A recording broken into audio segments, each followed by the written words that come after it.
it's Wendy, and you are listening to the Out of It podcast. Thanks so much for being here. This is the second episode. Technically, the first one was kind of like a manic rambling that I did as a test run back in December. I'm recording this April 30th, the day before I launch the show. And I'm not really sure what the goal of the show is. No, that's not true. I do know what the goal is. The goal of the show is, first of all, for me to get some kind of dopamine release, honestly, and hopefully along the way help other parents and people. You don't have to have kids to listen to the show. I will be talking about other things besides, momhood. But I promise never to say momhood again. That was a strange thing. And I'm talking in a weird high voice because I'm uncomfortable. I haven't done this for a very long time. I used to talk for a living. I did stand-up and had a podcast and was very comfortable talking. And since not only becoming a mom, but when I left New York, it was because of COVID. I came to Austin, met my now husband, and stopped doing stand-up and didn't really have any friends here. So I've been in this kind of mode of isolation, a lot of it self-induced to a certain extent, but I just forgot how to talk and be around people. And then I became a mom, and that compounded and got a lot more intense. So this is me just practicing talking again also, so please forgive me if this is already very boring. But as much as I love being a mom, and just a quick kind of quick catch up on what's going on in my life. My daughter was born in July of 2023. She will be 2 in a couple months here, and I'm 43. So for the last almost 2 years, I've been a mom, and it's a huge change. It's a huge life change. And while it has been the happiest, I'm going to cry every time I talk about my daughter. I cry. It's like one of the happiest times in my whole life. And I never thought I'd be a mom, and I feel so lucky to be her mom because she's so awesome. So there's so much joy and love and happiness. At the same time, I've been struggling with what is probably postpartum depression. And it's got to be normal. It's got to be way more normal than people talk about, because when my daughter's awake, every moment is so full of energy and life and love and intensity. It's very intense because you're raising a person and teaching them how to do things. And then there are times when I'm alone that sometimes I just feel very sad, and there's a sense of loss for my former self, and then I feel guilty for missing my former life when I lived in a tiny apartment and didn't have a lot of stuff and could just do whatever I wanted when I wanted. And I don't want to talk about like crazy things, which are very fun to do, crazy things. It is very fun to just go out and just go on a bender for a couple days, but I'm talking about things like, I'm tired, I'm gonna take a nap, or I'm thirsty, I'm gonna have some water, like real basic stuff that when you do not have a child, you can just kind of do those things as you feel the urge to do them. But when you're a parent, especially if you're staying at home full time, it's like, if you're even at a job, you could be like, tell your boss, oh, I'm gonna go to the bathroom. And very few jobs are they like, no. I mean, maybe if you work for like, I don't know, Amazon, with those people who make people pee in buckets, I don't know. But I don't want to get political because I don't know anything about anything. So I won't even, my brain kind of veered off into a thing, and I was like, I'm going to talk about politics. Why? I can barely talk about myself right now at this hour. And with this amount of brain function, which is very low, I'm operating on a very low brain battery level, which is like all the time. Because of lack of sleep. So I'm sorry if this is rambling. What was I talking about? Oh yes. what's been going on for the last 2 years.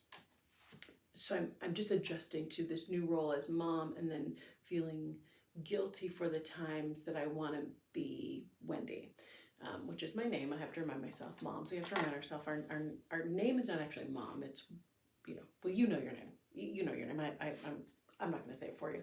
I'll let you fill in the blank there. But yeah, so that's why I'm doing this, and that's why I started to write and put out little clips.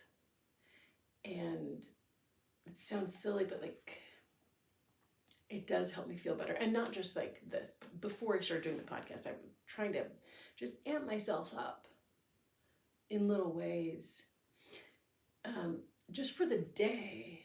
Because even though you're doing things all day, and even though I'm raising a person and she's super healthy and smart and happy, and you are accomplishing all these things throughout the day. I feel so guilty for saying this.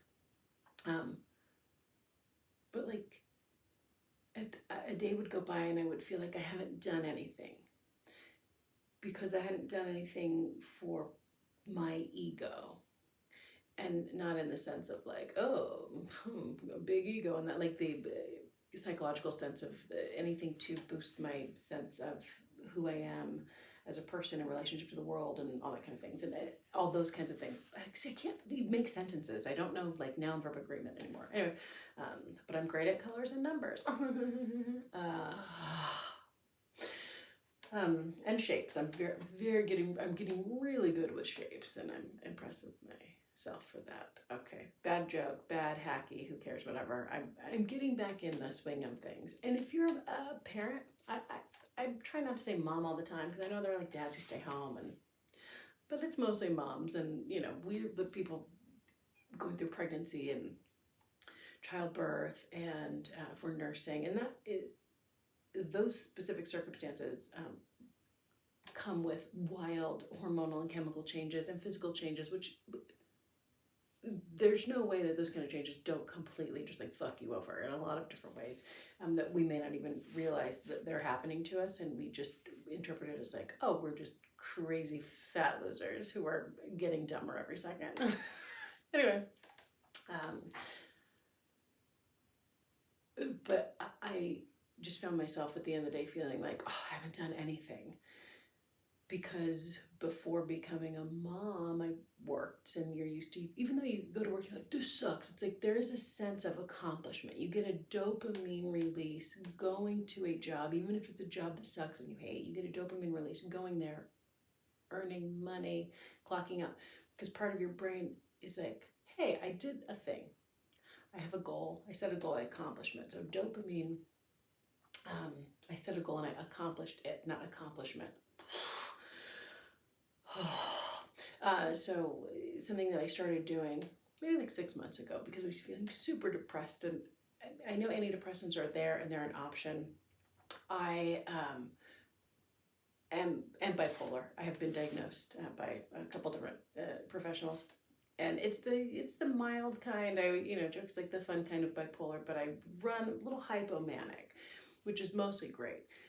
Since becoming a mom, with the sleep deprivation and the insane dopamine and serotonin from pregnancy, childbirth, nursing, and the drop off of those when I quit nursing, which has been like a year since I haven't nursed, but just my natural brain chemistry mixing with everything else, I was not feeling good. I was having no, like, serotonin and dopamine were almost like non-existent in my brain. I just was, when I was with my daughter, I felt great. She was like, being with her, thankfully, is like a drug to me. I get an instant boost of those chemicals. So when she goes to sleep, or when I wake up early, and when the day is done and she's asleep, I just had this sense of like, well, I have no purpose now. What do? I guess I just clean like some fucking housefrau. And I just was really depressed and feeling like, oh, I'm just a servant to other people and animals in my house. So I took very little baby steps. Dopamine, I want to try to do this without taking medication. And I I'm not a doctor. If you feel like you need it, get on medication because it's super helpful. For me, because I spent so much time in my life before this single, and if I was sad I was like, oh, I can fix this with like meditation or like achieving a goal or doing a thing, and I could just decide I needed to make a change and I could make a change because the only person in my life is me and my cat, and cats are pretty low maintenance animals. But now it's just a lot more difficult. I used to do a podcast where I would just like read meditations once a week, and I could go for walks for like hours and just think about my thoughts. And it was really helpful because I was able to be more mindful, and I could just like exercise for 4 hours a day. This was during lockdown when like nothing was open, and I left New York and I was in St. Louis, and I had like 2 friends there. And so I just had a lot of time to exercise and think about thinking. But now that I'm a mom, it's like, oh, there's not time to do any of that. And so you have to just find small opportunities to, and for me, it's not even achieving big goals. It really is as simple as just, how do I get a dopamine boost naturally and quickly? And if I can start my day with a little bit of something, and I know the basic things like go for a walk, exercise. Well, when you have a kid sleeping in the house, I can't just like go for a walk outside. And I have a treadmill in the house to pull it out of the couch. A lot of times by the time I get it set up, if it's loud, it'll wake the baby up. But also like, I don't know, sometimes I just don't want to like pull out the treadmill. And my husband, it is like it's a great walking pad, but it's loud. I don't want to wake people up in the house. And like I said, sometimes you're just like, I don't want to do the effort of pulling it up from under the couch and lifting it up, which I know is like, takes 3 minutes and is a warm-up workout in itself, but I just don't want to do it all the time. And so I'm like, okay, well, what's something else that I can do? There are other things that I want to do. And so I started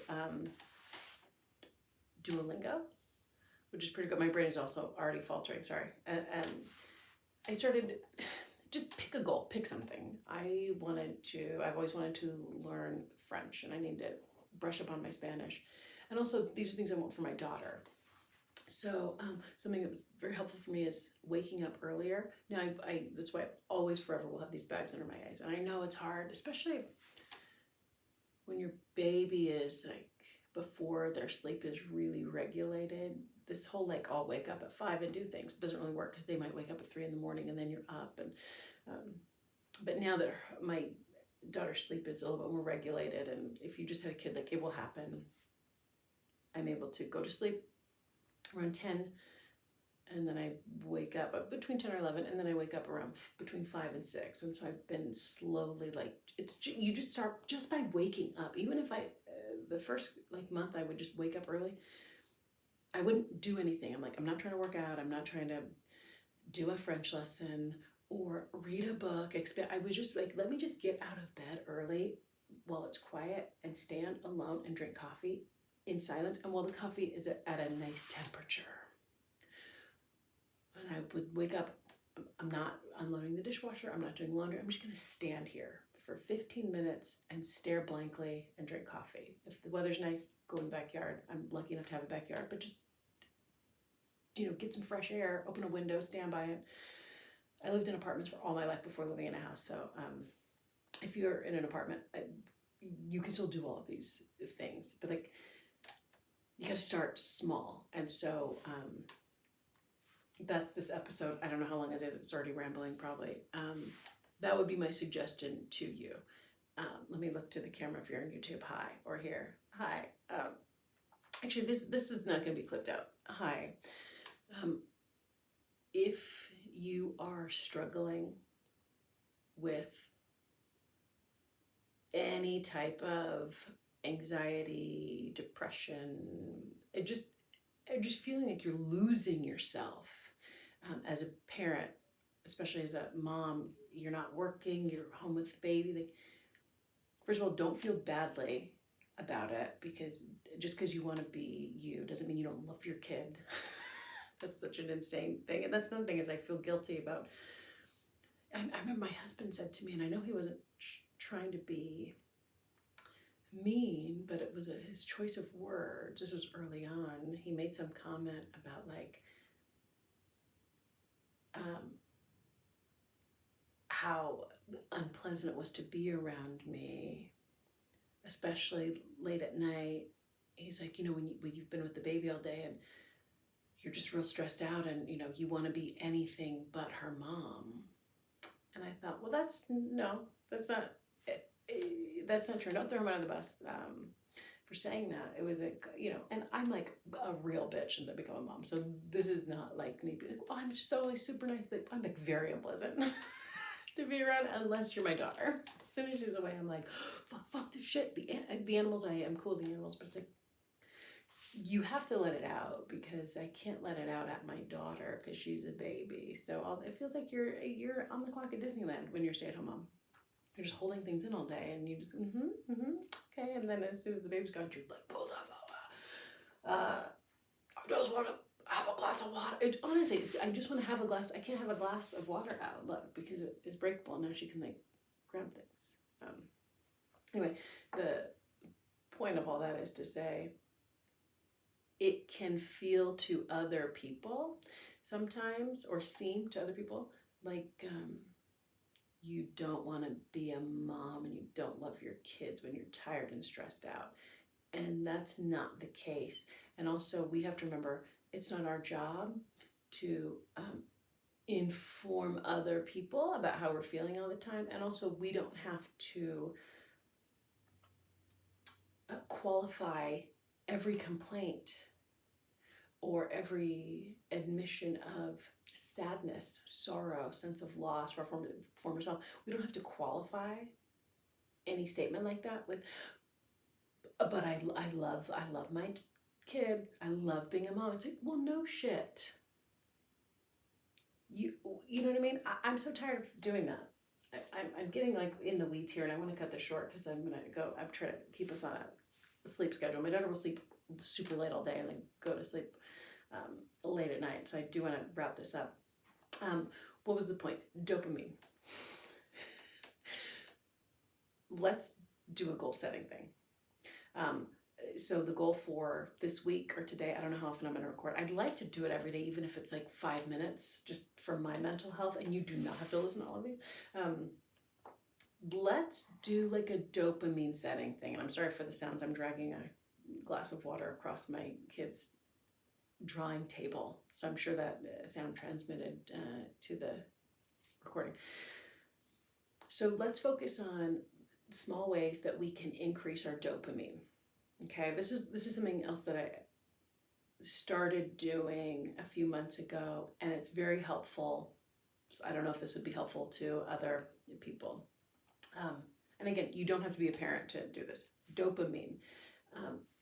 So that is a chemical that helps you. It's what gives you pleasure after you do a thing that is fun. It's also your goal-setting reward system. So that's why when you complete a task, you feel good and you're more likely to complete another task, right? It's the Jordan Peterson, like, make your bed first thing, but it actually kind of, I don't like most of the stuff that he says, but that it's along those lines. And it is true, like, even just waking up to set a goal, like I'm going to get out of bed at 5:30 and stretch for 10 minutes. Not wake up, not look at the internet right away, not listen to a podcast, unless it's this one. Wink, wink. No, for real though, it's really nice to just wake up for the first 10 minutes and not put things into your brain, whether you're scrolling on social media or listening to something. Just wake up, nothing. Even if it's like not music, right? Like it's instrumental is great, but a really basic, attainable goal.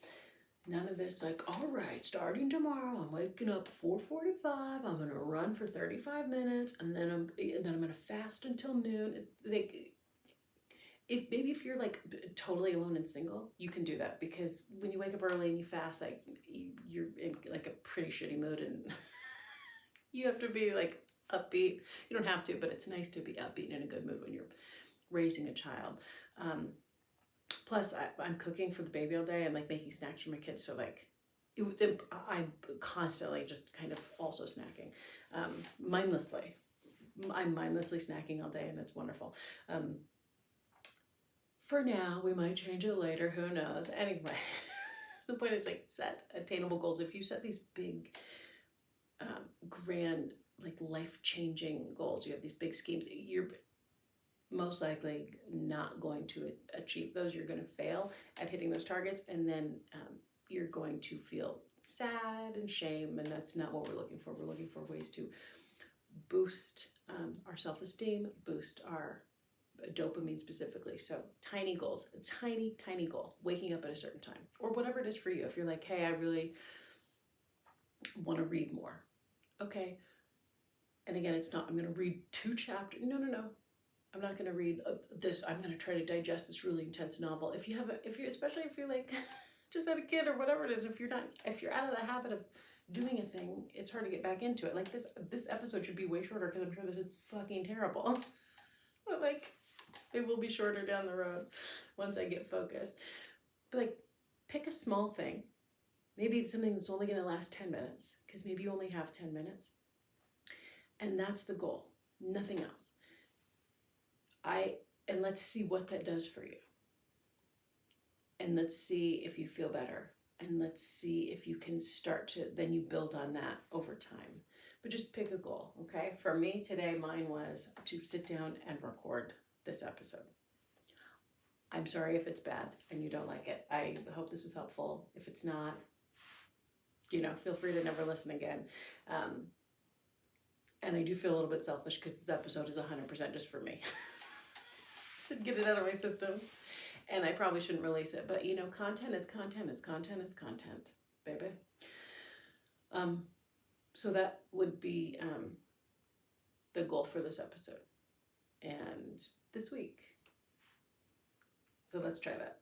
Okay. I hope this wasn't too rambly. I hope everything recorded and that it sounds and looks okay. I know I look terrible. The lighting is bad. I have no makeup on because I'm really I'm operating at 50% maximum every day, brain-wise. And that's why the title of the show is called Out of It, because I am not with it. In it? The opposite of out it. I'm also good at opposites.